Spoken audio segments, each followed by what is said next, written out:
저는 때때로 굉장히 어떻게 살아야 되는가, 무엇을 따라서 살아가야 되는가, 이렇게 굉장히 혼돈이 되고 혼란이 올 때가 많이 있습니다.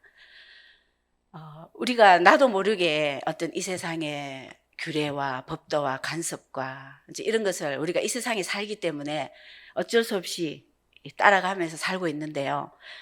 그러나 이제 이러한 시대의 법들도, 시대의 관습과 시대의 기준들도 세대를 따라서 많이 이렇게 변화하여 갈 때는 어떻게 따라가야 할지 몰라서 굉장히 당황스러울 때가 많습니다. 예를 들면 우리가 죄악시 여겼던, 정말 이거는 죄였다, 죄다 이렇게 여겼던 그런 많은 부분들이 지금은 법적으로 합법화되고 또 법적으로 보호가 되고 그것이 죄가 아닌 그런 세상에서 살고 있을 때는 참 이렇게 혼란스러울 때가 많습니다. 그뿐입니까? 우리가 그리스도인이라 하면서 이렇게 수많은 말씀을 듣고 수많은 우리가 예배를 드리고 기도를 하고 또 말씀을 배우면서도 그냥 세상 사람들하고 똑같은 그런 기준과 개념으로 우리가 살아가고 있는 우리들의 모습을 볼 때는 이게 과연 왜 이럴까? 그래서 우리가 정말로 무엇을 따라가야 살아야 할까? 이 진리가 없다면, 이 기준이 없다면 우리는 정말 힘들고 불행하지 않나 이런 생각을 해보게 됩니다. 그러나 너무나 다행인 것은 우리에게는 그 기준이 있다는 것입니다. 세상 사람들이 어떠한 기준으로 죄를 죄로 여기지 아니하고 그냥 시대를 따라 관습을 따라 변하며 학문도 변하고 우리 어떤 모든 기준이 변할지라도 우리에게는 변하지 않는 절대적인 진리가 있다는 것입니다. 저는 그것이 얼마나 감사한지, 그래, 막 혼동을 하다가 우리가 기준을 삼아야 되고 우리가 무엇을 따라 살아야 할지 그런 절대적인 진리가 있다는 것이 저는 너무나 감사했습니다. 그것이 바로 하나님의 말씀입니다. 하나님의 말씀은 하나님이 주신 완전한 계시이고 우리가 어떠한 시대가 와도 변해서는 아니 되는, 절대 변하지 않는, 1.1억도 변하지 않는 하나님의 입에서 나온 성령의 감동으로 주신 하나님의 말씀이기 때문입니다. 그런데 우리가 이 귀하고 정말 이 아름다운 말씀을 우리가 살아가야 할 목표요, 방향이요, 하나님을 알아가고 구원의 진리에 갈 수 있는 이 말씀을 우리가 접하면서도, 들으면서도, 배우면서도 왜 우리가 쉽게 변하지 않고 또 우리는 세상을 더 따라가며 세상 사람처럼 사는 그리스도의 모습을 많이 가지고 있는가, 이것을 또 한번 생각해 보았습니다. 그것은 우리가 말씀을 가지고 있는 것도 중요하지만 우리가 듣는 것도 중요하고 읽는 것도 중요하고 배우는 것도 중요하지만 가장 중요한 것은 우리가 말씀을 어떻게 따라 사느냐, 그리고 말씀을 그냥 흘려 넘기느냐, 공부만 하느냐, 지식으로만 하느냐, 순종하느냐, 정말 말씀이 하나님이 살아계신 말씀이고 정말 하나님이 주신 완전한 계시라고 우리에게 과연 그런 신뢰가 있는가, 그것이 문제가 아닌가 이렇게 봅니다. 그래서 말씀을 보면서 이 말씀은 이미 이 지구의 모든 사람에게 주어졌습니다. 이것은 누가 핑계할 것도 없이 하나님의 진리의 말씀은 저와 우리 성도님들과 이 지구에 믿지 않는 사람들에게도 이미 다 허락되었습니다. 그런데 동등하게 이 말씀을 주었는데 우리가 성경에서 이렇게 성경을 이렇게 보다 보면 참 여러 가지 케이스들이 있는 것 같습니다. 똑같이 말씀을 받았는데 이 말씀을 내가 어떻게 순종하며 어떻게 따라가는가, 이러한 우리 성경에서 말씀들이 있고 있는 것 같습니다. 저는 이제 말씀에서 몇 가지 케이스를 한번 이렇게 찾아내 보았습니다. 먼저 하나님의 말씀이 임했을 때, 우리에게 주어졌을 때는 크게 보면 불순종하는 자와 순종하는 자가 있습니다. 하나님의 말씀을 따르고 순종하는 자와 하나님의 말씀을 경홀히 여기고 하나님의 말씀을 그냥 하나의 책으로 넘겨버리는, 그런 불순종의 사람들이 있습니다. 그러면 이 불순종하는 또 케이스에도 또 몇 가지가 있더라고요. 하나님의 말씀을 듣고 하나님의 음성을 듣고 어떤 성령의 지시하심을 받았을 때에 그것을 또 불순종하는 방법에도 몇 가지 케이스가 있는 것을 봤습니다. 먼저는 말씀을 악용하는 케이스였습니다. 하나님의 말씀을 악용하여서 자신의 목적을 추구하는 것입니다. 그러면 이들의 목적은 무엇이겠습니까? 결국은 목적은 하나님과 우리의 관계를, 말씀을 들고 하지만 목적은 하나님과 우리의 관계를 단절시키고 하나님의 사람이 아닌 사탄의 종으로 되게 하는 것이 바로 이 악용하는 자들의 목적입니다. 가장 큰 우리는 사탄이 어떻게 하나님의 말씀을 이용했는가를 볼 수 있습니다. 사탄이 아담과 하와를 미혹시킬 때에 무엇으로 미혹시켰습니까? 그 열매였습니까? 아닙니다. 먼저 하나님의 말씀을 들고 미혹을 했습니다. 하나님이 참으로 너희에게 동산 모든 나무의 열매를 먹지 말라 하시더냐라고 아주 교묘하게, 그것은 하나님이 하와에게 이 동산의 모든 나무 열매는 먹되 중앙에 있는 그 생명나무, 선악과 나무는 먹지 마라. 선악과 나무는 먹지 마라. 그 말씀을 사탄은 그대로 교묘하게 이용을 한 것입니다. 그렇습니다. 우리에게 시험이 오고 우리에게 미혹이 올 때는 항상 말씀으로 시작을 합니다.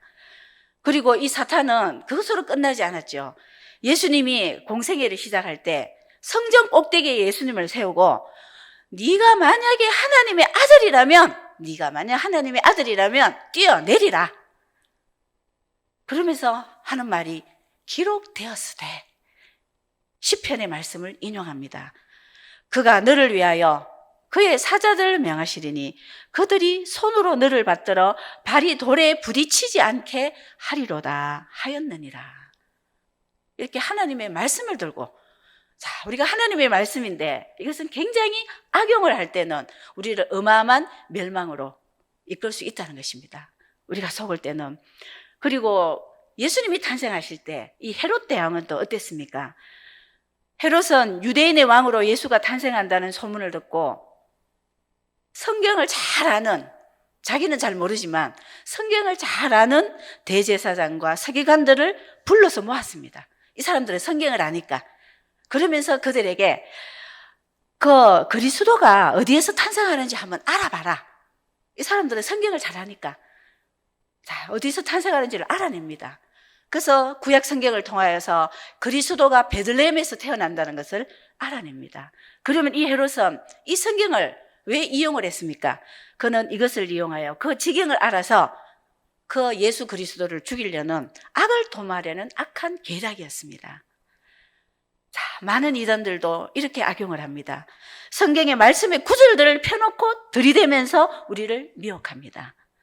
심지어 예수를 믿는 교패가 붙은 집을, 그런 집을 때로는 공략하기도 합니다. 자, 이것은 우리가 성경을 믿지 않거나 성경을 잘 모르거나 그리고 성경의 하나님의 뜻을 모르고 성령을 놓치거나 그리고 성경 안에서 그리스도를 놓치면 우리는 말씀을 해도 잘 모르고 부분적으로 안다는 것을 이단들은 알고 있습니다. 그래서 그들이 가장 주목적으로 하는 것이 성경을 가지고 이야기하는 것입니다. 그러나 우리가 성경에서 정말 하나님을 알고 하나님의 뜻이 무엇인지 알고 하나님의 영생의 말씀이 무엇인지를 안다면 우리는 절대로 여기에 미혹되지 않을 것입니다. 그 다음에 이 성경을 불순종하는 사람들의 한 양상으로는 또 어떤 사람들이 성경에서 있었냐면 우리 바리새인과 예수님을 믿지 않고 예수님을 인정하지 않는 우리 바리새인과 서기관들과 제사장들입니다. 이들은 말씀이 계시하시는 것을, 하나님이 계시하시는 것을 보지 않고 자신들의 의와 율법을 이용하여 외식에 빠졌습니다. 그리고는 결국은 이 하나님의 법도와 규례와 율례와 하나님의 말씀을 가지고 결국은 종교 생활로 전락을 시켜버렸습니다. 우리가 하나님의 말씀이 무엇을 이야기하는지 그리스도를 말하고 우리에게 영생을 말하고 하나님이 우리를 향한 그 구원을 믿지 않는다면 우리는 이 말씀을 가지고 하나의 종교 생활의 한 정경으로 그렇게밖에 우리는 취급하지 않을 것입니다. 그리고 또 말씀에 불순종하는 사람 중에 또 어떤 한 부류는 하나님이 말씀을 무엇을 하는지는 보지 않습니다. 그냥 내가 필요한 것만 취합니다. 그 말씀에서 나에게 유익한 것, 그 말씀에서 내가 좀 필요로 하는 것, 그리고 내가 아주 마음에 드는 것, 이런 것들만 취해버립니다. 예수님에 대한 이야기인데 편협하고 나에게만 유리하게 적용해서 보면 참 은사를 추구하는 사람은 그 은사만 보고, 그리고 치유가 필요한 사람은 치유만 보고, 또 방언을 보고, 그리고 환상만 봅니다. 그리고 거기에 많은 모든 포커스를 맞춰버리면서 내가 필요한 부분으로 정말 내가 어떤 그것에서 하나님의 의를 찾고자 하는 그런 내가 필요한 것만 취해버립니다. 우리가 요즘 많이 우리가 말씀을 통해서 강조되고 있는 그런 우리 산상수훈의 팔복을 우리가 본다면 마음이 심령이 가난하고 애통하고 긍휼히 여기고 의를 위하여 핍박을 받고, 만약 우리가 여기에서 성령을 놓쳐버린다면 그것이 성령 안에서 그리스도에 향한 영혼 구원을 향한 가난한 심령, 영혼 구원을 향한 애통, 그리고 영혼 구원을 위한 그 긍휼, 그리고 하나님이 정말 영혼의 그 생명을 위한 그 의, 예수 그리스도의 의가 실천되기 위한 그 의를 놓쳐버린다면 그냥 하나님이 말씀하시는 그 천국의 비밀을 우리는 보지 못합니다. 그 귀한 산상수훈의 팔복일지라도 성령을 놓쳐버리고 예수 그리스도의 그 하나님의 천국을 놓쳐버린다면 그냥 인간적이고 도덕적이고 사회적인 가난, 애통, 사회적인 의, 이것만 보게 되는 것입니다. 그래서 그것을 필요로 하는 사람들은 그것을 가지고 결국은 해방신학을 만들어내고 빈민신학을 만들어내고 민중신학을 만들어냈습니다. 이것이 언뜻 보면 악한 것이 아닙니다. 언뜻 보면 너무 의로운 것이고 언뜻 보면 우리가 믿는 자들이 해야 할 일 같은 그런 것이지만 왜 많은 복음주의자들이 그런 것을 염려할까요? 잘못하면 위험에 빠진다고 생각할까요? 그것은 우리가 예수 그리스도를 놓칠 수 있기 때문입니다. 우리가 인도의 간디를 아십니다. 인도의 유명한 독립운동가요, 인도의 정신적인 지도자인 이 간디도 이 산상수훈의 정신을 가지고 그 백성들을 굉장한 존경을 받았습니다. 자, 언뜻 보면 정말 하나님의 사랑 같습니다. 그러나 아닙니다.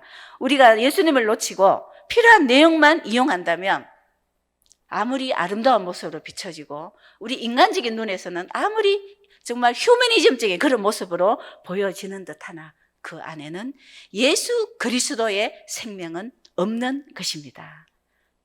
우리가 때로는 신앙생활을 하면서 말씀을 나에게 유리하게 내 삶의 비전과 목적에 합리적으로 취할 때가 너무나 많이 있습니다.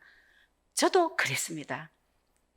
그래서 제가 말씀 묵상을 하면서 큐티를 하면서 제가 제일 좀 이거 조심해야 되겠다고 생각했던 부분들이 바로 그 부분이었습니다. 저는 몇몇 큐티 모임을 가본 적이 있습니다. 우리 교회 말고 제가 우리 베들로교에 오기 전에 큐티 모임을 갔을 때 제가 느꼈던 위험성이 바로 그거였습니다. 말씀을 이렇게 나누는데 구절을 가지고 쉐어링을 하는데 앞도 없고 뒤도 없는 거예요. 그러니까 앞도 연결이 안 되고 뒤도 연결이 안 되고 그 어떤 내용만 가지고, 그래서 굉장히 물론 많은 분들은 정말 하나님의 뜻에 맞게 나눔을 합니다. 그러나 간혹 그야말로 정말 내한테 맞춰버리는 거예요. 우리는 말씀을 우리가 따라가야 됩니다. 우리가 말씀에 순종해야 되고 우리가 말씀에 복종을 해야 되는데 그 말씀은 나에 맞게 나에게로 가져오는 것입니다. 그리고 나에게 합리화시키고 나에게 적용을 시켜버리고 나에게 인용할 때 저는 뭔가 이게 아주 뭔가 찜찜함을 참 많이 느낀 적이 있었습니다. 그리고 그것이 저는 무엇인지는 몰랐습니다. 그러나 예수 그리스도를 알고 정말 하나님의 말씀은 구약부터 하나님이 우리를 향한 그 구원의 도와 하나님이 예정하신 예수 그리스도를 통하여 우리에게 주신 그 구원의 비밀이요, 또 하나님 예수 그리스도 우리에게 주실 메시아에 대한 이야기라는 것을 선명하게 알고 나서 제가 왜 그렇게 불편함을 느꼈는지 알게 되었습니다. 말씀은 우리가 끌고 오는 것이 아니라 우리가 말씀을 따라 순종해야 되는 것이, 그래야지만이 그 안에서 구원이 이루어지고, 그래야지만이 그 안에서 생명이 잉태되고 우리가 예수 그리스도의 제자로서 따라갈 수 있음을 보았습니다. 많은 크리스찬들이 제가 서두에 말씀드린 것처럼 교회를 다니면서도 정말 세상 속에서 신음하고, 또 신음하면 저는 다행입니다. 저는 세상을 따르면서 아파하고 고통스러우면 그나마 저는 다행이라고 생각을 합니다. 세상에 많은 죄를 따라가면서도 전혀 죄의식을 느끼지 않고, 왜냐하면 세상은 죄로 여기지 않기 때문에 그것을 그냥 따라가고 당연히 여기고, 그런 모습들을 볼 때 너무나 마음이 아프고, 그리고 그것은 우리가 말씀을 내가 필요한 대로 취했구나, 그 수많은 설교와 그 수많은 하나님의 말씀을 듣고 기도하면서 하나님 앞에 복종하지 않았구나, 순종하며 따라간 것이 아니라 그냥 말씀을 내 삶 속에, 내 생활 속에 그냥 이용을 했구나, 이런 것을 느낄 수 있었습니다. 어떤 모습이든 정말 사탄처럼 대놓고 유혹을 하든, 바리새인처럼 대놓고 외식을 하든, 많은 정의를 외치는 사람처럼 하나님의 말씀을 이용해서 내가 필요한 것을 따내어서 그렇게 하든, 하나님의 말씀에 불순종하는 것은, 그것은 다 예수님을 불순종하는 것입니다. 왜냐하면 말씀은 예수 그리스도이십니다. 그리고 그것은 성령을 거역하는 것입니다. 그래서 우리는 두려워해야 합니다. 그리고 우리가 다시 한번 우리 자신을 돌봐야 될 것입니다. 내가 만약에 말씀을 듣고도 그것을 앞에 이 불순종했던 사람들처럼 이들은 다 구원에 이르지 못했습니다.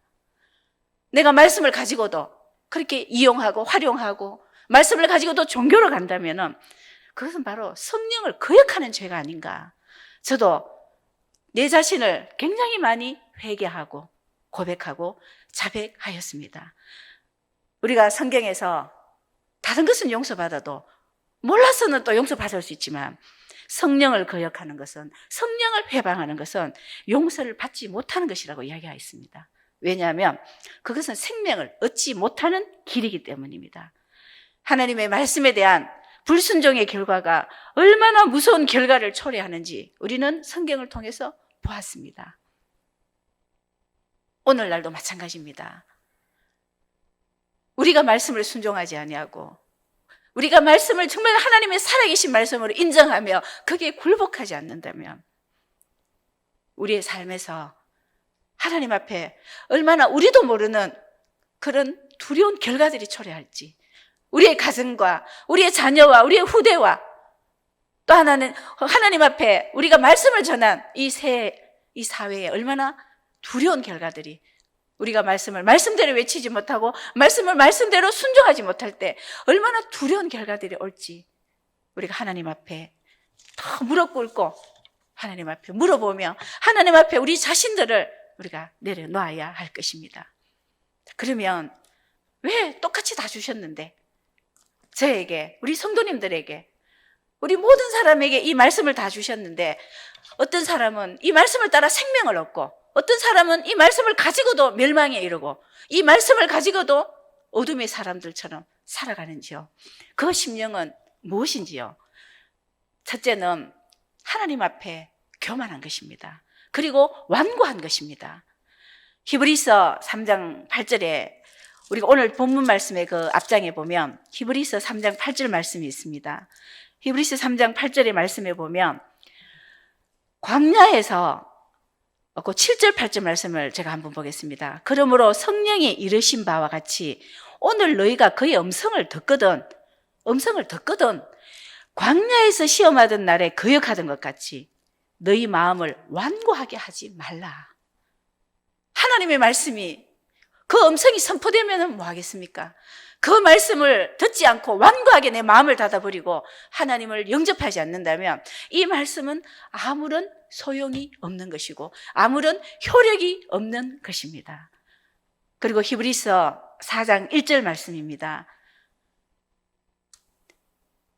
그러므로 우리는 두려워할지니 그의 안식에 들어갈 약속이 남아 있을지라도 너희 중에 혹 이르지 못할 자가 있을까 함이라.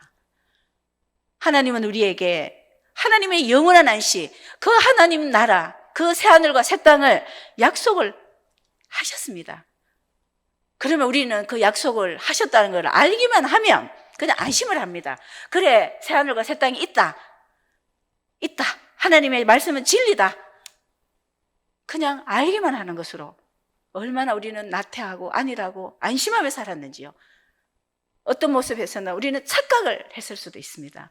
그래, 아는 것이 곧 나는 새하늘과 새 땅을 소유하는 것이라고 생각을 했습니다. 그러나 오늘 말씀에서 분명히 이야기를 하셨습니다. 내가 주는 약속은 너에게 있다. 이 약속은 절대로 변하지 않습니다. 그러나 너희 중에 혹 이르지 못할 자가 있을까 함이라. 그래서 두려워하라고 이야기했습니다. 우리가 다 들었다고, 이 약속을 다 한다고 우리가 다 영원한 하나님의 안식에 들어가는 것이 아니라는 것입니다. 우리 중에는 혹 들어가지 못할 자가 있을까 함이라. 저도 두렵습니다. 자, 그리고 두 번째는 우리가 완고하게 하나님의 말씀을 받아들이지 않았기 때문이고, 그 다음에는 우리가 성경을 보되, 성경을 읽고 듣고 배우고 듣되 성령의 감동을 놓아버렸기 때문입니다. 성령을 놓치고 예수 그리스도를 놓치고 그냥 말씀을 보았기 때문입니다. 베드로후서 1장 20절, 21절에 보면 먼저 알 것은 성령의 모든 예언은 사사로이 풀 것이 아니니 예언은 언제든지 사람의 뜻으로 낸 것이 아니요 오직 성령의 감동하심을 받은 사람들이 하나님께 받아서 말한 것이라. 성경은 어떤 책과도 다른 구별되는 것이 하나님의 감동으로 되었다는 것입니다. 왜 다른 책들은 하지 못하는, 왜 다른 지식은 하지 못하는 구원을 이루며, 왜 죄의 회개를 이루며, 왜 하나님 나라에 가게 하며 영생을 얻게 하며 그 생명길을 가게 합니까? 그것은 성령의 감동하신 하나님께 받아서 말한 것이기 때문입니다. 그런데 이것을 놓쳐버리고 이것을 믿지 아니하고 이것을 신뢰하지 않는다면 성경은 우리에게 하나님의 사람으로 인도하지 못할 것입니다. 이렇게 하나님 앞에 똑같은 말씀을 듣고 똑같은 말씀을 가지고 생명길로 가지 못하고 불순종하는 것은 교만하여 완고하여 마음을 닫아버렸기 때문이요 성령의 감동과 예수 그리스도를 놓쳤기 때문입니다. 하나님께서는 태초부터 예정하신 것이 있습니다. 그것이 바로 예수 그리스도를 통해서 세상을 만드셨고 예수 그리스도를 통해서 우리의 그 모든 죄의 그 대가를 다 해결하시고 예수 그리스도를 통해서 약속하신 그 구원자로 주실, 그 메시아로 주실 그리스도에 대한 이야기라는 것입니다. 그것이 바로 하나님이 우리에게 예정한 것입니다. 자, 그것을 놓친다면 우리는 결국은 성경을 보되 듣되 배우되 불순종하는 사람으로 되어진다면 얼마나 억울한 일이겠습니까? 사랑하는 성도 여러분, 말씀은 우리가 이렇게 어디서나 흔하게 볼 수 있고 우리 집에도 많은 것들이 꽂혀 있고, 그러나 저는 말씀 묵상을 하면서 내가 이 성경을 열어보지 아니하고 이 성경을 묵상하지 않은 것을 저는 굉장히 많이 회개했습니다. 그리고 내가 힘들 때 내 혼자 끙끙 앓고 내 혼자 낙심하고 상처 입고 그냥 넘어지는 이런 일들이 얼마나 부끄러운지요. 하나님의 말씀은 순종하기만 하면 우리를 살려주십니다. 그리고 우리가 감당하지 못할 것은 아무것도 없습니다. 이 세상이 무너진다 해도 하나님 앞에 우리는 일어설 수 있습니다. 그것이 바로 우리가 말씀을 붙들고 있을 때에, 성령을 붙들고 있을 때에, 그리스도를 붙들고 있을 때에 바로 그 비밀인 것입니다. 그러나 사탄은 우리를 말씀을 신뢰하지 못하게 할 것이고, 말씀을 보는 것보다는 네가 머리 싸매고 염려하는 것을 원할 것이고, 말씀으로 애통하는 것보다는 너의 그 서러움과 너의 그 억울함으로 그냥 애통하기를 사탄은 더 부추길 것입니다. 사랑하는 우리 성도 여러분, 말씀은 순종하기 위한 것입니다. 그냥 알아라, 참 지식으로 이 성경을 연구해라. 왜 연구합니까? 왜 알아갑니까? 그것은 순종하기 위해서입니다. 내가 순종해서 그리스도를 만나고 내가 순종해서 예수의 제자가 되고 그 좁은 문 영생의 길을 가기 위해서 우리는 성경을 보고 연구하고 날마다 상고하며 묵상하는 것입니다. 영생으로 가는 길은 말씀, 그리스도에게 순종하는 것입니다. 그리고 디모데후서 3장 17절에 보면 이는 하나님의 사람으로 온전하게 하며, 이 세상에 어떤 지식도 우리를 온전하게 해줄 수가 없습니다. 아까 말씀드렸듯이 이 세상의 가치는 바뀌어버립니다. 옛날에는 현모양처가 너무너무 아름다운 사람이었는데 지금은 현모양처가 어리석은 사람이 되고, 어느 누구도 우리를 하나님 앞에 완전한 사람으로 이어갈 수가 없습니다. 이미 우리나라도 이제는 서서히 건물이 들어오고 있지만 캐나다라든지 이렇게 동성애하는 사람이라든지 그 공원 같은 데 가면 정말 이게 못 볼 거를 정말 이렇게 보거든요. 그런 걸 보고 우리가 이상한 눈으로 본다든지 그거를 비난한다든지 했을 때는 우리는 법으로 걸려 들어가게 됩니다. 왜? 인권을 모독했다는 죄로. 우리는 말씀이 아니고는 기준이 없습니다. 하나님께서 하나님의 사람으로 온전하게 하고 하나님의 선한 일을 행할 수 있는 능력은 바로 우리가 하나님의 말씀에 순종할 때 그 능력이 생기는 것입니다. 우리 성도 여러분들, 자신을 너무 잘 알지 않습니까? 저는 제 자신을 너무 잘 압니다. 저는 어느 날 기도하면서 내 안에 선한 것이 하나도 없다는 것을 저는 발견하였습니다. 내가 생각하는 것은 정말 어리석은 것이고 우매한 것이고 어떻게 이렇게 선한 것이 없고 미련한 것인지 제 자신을 통탄할 정도로 저는 제 자신이 부끄러웠습니다. 그러면 거기서 주시는 하나님의 은혜가 무엇이었겠습니까? 그래, 이러므로 내가 하나님 없이는 못 사는 것이다. 내가 내 스스로 온전하게 갈 수 있고 선한 일을 행할 능력이 있다면 제가 하나님 앞에 꿇어 엎드려서 애통하겠습니까? 내가 이런 벌레만도 못한 사람이고 쓰레기만도 못한 사람이고 그렇기 때문에 내가 예수 없이는 나는 아무것도 아니다. 그래서 주님, 그래서 제가 당신이 필요한 것입니다. 그래서 저는 예수님이 아니면 나는 아무것도 아닙니다. 그런 고백을 하게 되는 것입니다. 그래서 우리의 능력으로, 인품으로, 지식을 믿지 마십시오. 믿을 게 있습니까? 우리가 그것을 믿을 때는 늘 무너지고 넘어지고 그리스도를 따라갈 수 없습니다. 그래서 우리가 따라가야 할 것은 나는 변해도, 나는 넘어져도 하나님의 말씀은 온전하십니다. 나의 마음은 아침 저녁으로 변합니다. 아침에 은혜가 풍성했다가 오후가 되면 또 세상으로 충만했다가 저녁이 되면 그런 자신에게 이 내가 구원받은 백성이 맞나 허물어져가는, 그것이 바로 우리의 솔직한 모습입니다. 그러나 그런 우리를 보고 간다면 우리는 하나님 앞에 설 수 없습니다. 왜? 너희들이 그런 것을 예수님은 아십니다. 그래서 너희들이 나만 붙들어라. 그래서 너희들은 나로 인하여 구원을 얻고 나로 인하여 은혜에 이르고 나로 인하여 의에 이를 수 있다. 그래서 할 수 있는 것은 오직 나를 붙들고 오직 내 말씀에 순종하고 오직 성령께 엎드려라. 그것이 바로 우리의 연약한 모습을 향한 우리 하나님의 은혜의 선물이고 우리 하나님의 우리를 세우시는 그 영생의 비밀인 것입니다.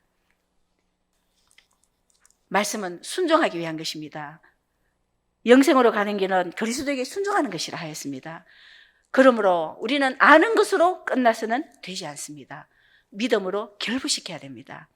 오늘 히브리서 4장 2절의 말씀에 보면, 우리가 1절 그 뒤에 말씀을 보면 그들과 같이 우리도 복음 전함을 받은 자이나 들은 바 그 말씀이 그들에게 유익하지 못한 것은, 우리가 분명히 들었습니다. 받았습니다. 그런데 왜 유익하지 못하고 왜 멸망의 길로 가는 사람이 있고 왜 불순종의 길로 가는 사람이 있고 세상 사람과 같으냐? 듣는 자가 듣기만 하고 믿음과 결부시키지 아니함이라. 믿음과 결부시키지 아니했기 때문입니다. 그래서 우리는 믿음으로 결부시켜야 됩니다. 하나님의 말씀에 그 순종하는 믿음으로 결부시켜야 하는 것입니다. 오늘 우리가 읽었던 그 본문 말씀을 한번 보시겠습니다. 12절 말씀, 4장 12절 말씀 히브리서. 하나님의 말씀은 살아있고 활력이 있어 좌우의 날선 어떤 금보다도 예리하여 혼과 영과 및 관절과 골수를 찔러 쪼개기까지 하며 또 마음의 생각과 뜻을 판단하시나니. 하나님의 말씀은 살아있습니다. 그 살아있다는 것은 성령이 감동으로 되었기 때문에 지금도 역사하고, 지금도가 아니라 지금 역사하고, 우리를 구원의 길로 지금 인도하시고, 지금 우리를 하나님의 사람으로 온전케 하시며 변화시켜 나가는 것입니다. 하나님의 말씀은 살아있고 활력이 있습니다. 움직인다는 것입니다. 하나님의 말씀은 살아있기 때문에 지금 우리를 예수 그리스도 안에서 새로운 피조물로 만드는 능력이 있습니다. 그리고 하나님의 말씀은 좌우의 어떤 날선금보다도 예리하다 했습니다.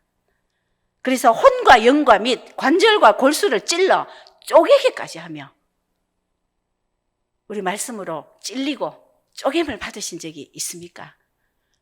정말 그 말씀을 듣고 너무너무 힘들고 불편하고 괴롭고 아프고 그런 적이 있으십니까? 있다면 저는 축복이라고 생각을 합니다. 하나님의 말씀을 받고 듣고 쪼개지지 않고 찔리지 않고 아프지 않다면 우리는 회개의 기회가 없습니다. 돌아올 수 있는, 하나님 앞에 하나님의 사람으로 돌이키며 하나님 앞에 성숙할 수 있는 사람으로 갈 수 있는 기회를 우리는 잃어버리고 있는 것입니다. 그래서 정말 찔려서 말씀으로 아프고 가슴이 섬해지는 듯 할 때, 그것은 우리에게는 굉장한 축복이라고 생각하시면 될 것입니다. 나를 찔렀는데, 나를 쪼갰는데도 우리가 완고하다면, 하나님의 경노하게 하고 우리의 마음이 완고하다면 돌이킬 수 있는 기회가 없기 때문입니다. 범죄한 다윗 왕에게 나단이 하나님의 말씀을 들고 다윗에게 이야기했을 때, 다윗은 너무너무 죄인입니다. 우리보다 어찌 보면 더 많은 죄를 지은 사람입니다. 그러나 그가 하나님 앞에 결국 용서받은 것은 나단의 말을 듣고 밤새도록 회개했습니다. 얼마나 불편했겠습니까? 그 치부를 드러냈는데요. 그 자신이 가지고 있는, 정말 무덤까지 가지고 가고 싶은 그 비밀을 하나님의 선지자가 드러내버렸는데요. 얼마나 불편했겠습니까? 그러나 그 말씀에 찔림을 받고 그 말씀에 자신이 산산이 쪼개지고 정말 쓰레기처럼 너덜너덜 그렇게 되어지면서 하나님 앞에 밤새도록 회개하며 눈물로 회개했습니다. 이것이 바로 우리가 말씀 앞에 해야 할 우리의 순종의 모습입니다. 우리가 무반응해서는 안 될 것입니다. 저는 어떤 분의 그런 고백을 들었습니다. 참 좋은 말씀이다. 이 말씀을 들으니까 다 맞다. 그리고 맞는 것도 알겠다. 그런데 나 그렇게 살기는 싫다. 저는 이렇게 고백하는 어떤 성도님을 보았습니다. 우리가 물론 웃으면서 말했습니다. 그러나 그것이 바로 우리의 솔직한 심정이 아닌가. 그것은 우리가 말씀에 찔리지 않고 그냥 무반응한 것입니다. 그래서 우리의 골수를 찌를 때 우리는 찔려지고 쪼개지고, 그리고 하나님 앞에 돌이킬 수 있는 그 기회를 가질 수 있는, 정말 하나님 감사합니다. 제가 아프지만 하나님 저를 버리지 않으셨군요. 감사합니다라고 그 말씀에 순종하며 나아가야 할 것입니다. 우리가 오늘 마지막 절에 보시면 지으신 것이 하나도 그 앞에 나타나지 않는 것이 없다고 하였습니다. 그리고 우리의 결산을 받으실 이의 눈앞에 만물이 벌거벗은 것 같이 드러난다고 하였습니다. 이 시대의 세상적인 생각과 판단은 완전하지 못합니다. 그래서 우리는 하나님 앞으로부터 판단을 받아야 합니다. 예수 그리스도만이, 이 말씀으로만이 우리가 판단을 받아야 합니다. 말씀을 듣고 배우고 익히면서 우리가 성령의 감동으로 주신 이 절대적인 진리의 말씀으로 분별되고 판단을 받아야 합니다. 우리는 하나님 앞에 우리의 모든 만물이 벌거벗은 모습으로 그리스도 앞에 나갈 것입니다. 그리고 이 말씀은 그 말씀을 통하여 모든 것이 지어졌기 때문에 그 앞에 나타나지 않는 것은 아무것도 없습니다. 우리는 하나님을 속일 수 없습니다. 모든 사람을 속일 수 있고 모든 세상을 속일 수 있어도 하나님과 우리 성령 예수 그리스도를 우리는 속일 수가 없습니다. 사랑하는 우리 성도 여러분, 이 시대가 어떻게 변해도 우리는 감사합니다. 우리를 진리의 길로 이끌 수 있는 생명의 말씀이 계시기 때문입니다. 그래서 저와 우리 여러분은 이 하나님의 말씀을 붙들고 하나님의 말씀을 붙들기만 하지 말고 순종하면서 하나님의 말씀을 따라가는 그런 예수님의 제자로서 하나님 앞에 승리하며 하나님이 주신 그 좁은 문 생명길을 우리가 갈 수 있기를 살아계신 예수 그리스도의 이름으로 축원드립니다.